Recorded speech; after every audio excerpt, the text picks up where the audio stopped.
Sonu classes Bhojpuri भाषा में सभी को वेलकम है। आज हम लोग बिहार बोर्ड क्लास 10th के फिजिक्स के चैप्टर 2 के अगले पार्ट को देखेंगे, समझेंगे। इसलिए वीडियो को ज़्यादा से ज़्यादा शेयर करें, चैनल को सब्सक्राइब करें। इसमें हम लोग समझेंगे प्रकाशीय माध्यम।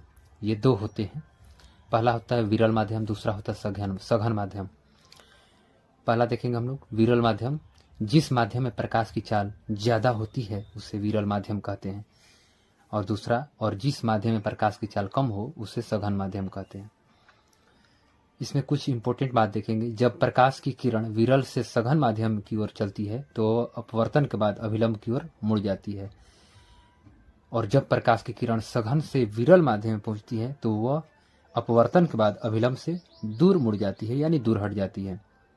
अगला पॉइंट, और जब प्रकाश की किरण दो माध्यमों को अलग करने वाली सतह पर लंबवत पड़ती है तो वह बिना मुड़े सीधे निकल जाती है।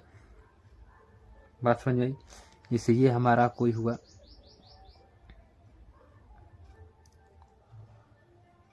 ये एक सतह हुआ। जब प्रकाश की चाल बीचों बीच निकलेगी तो देखिए ये अलग हो गया, ये अलग हो गया, तो दो माध्यम, ये एक ही माध्यम को दो अलग अलग भागों में बांट दिया। तो ये जब सीधे पड़ती है प्रकाश तो सीधे ही निकल जाती है। सबसे ज़्यादा प्रकाश की चाल जो होती है निर्वात में, यानी जहाँ पर हवा भी ना हो, वहाँ 3 लाख किलोमीटर प्रति सेकंड होती है। जल में प्रकाश की चाल 2,25,000 किलोमीटर प्रति सेकंड होती है, और कांच में प्रकाश की चाल 2 लाख किलोमीटर प्रति सेकंड होती है। अब यहाँ पर देखेंगे वायु और कांच में, वायु और कांच के बारे में बात करें तो इसमें वायु हमारा क्या हुआ, विरल माध्यम हुआ, और कांच हमारा क्या हुआ, सघन माध्यम। क्यों?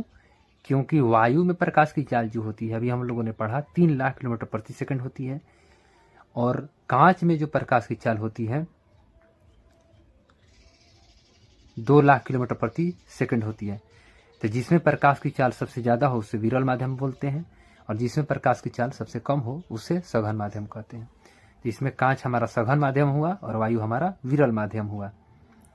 अगला देखेंगे अपवर्तनांक किसे कहते हैं। शून्य में प्रकाश की चाल जिसको C से सूचित किया जाता है, और उस माध्यम में प्रकाश की चाल जिसे V से सूचित किया जाता है, इन दोनों के अनुपात को अपवर्तनांक कहते हैं। यानी अपवर्तनांक बराबर हम कह सकते हैं शून्य में प्रकाश की चाल बटा उस माध्यम में प्रकाश की चाल, यानी N बराबर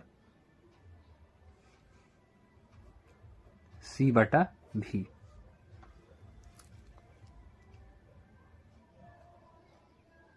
अगले पार्ट को देखेंगे अगले वीडियो में।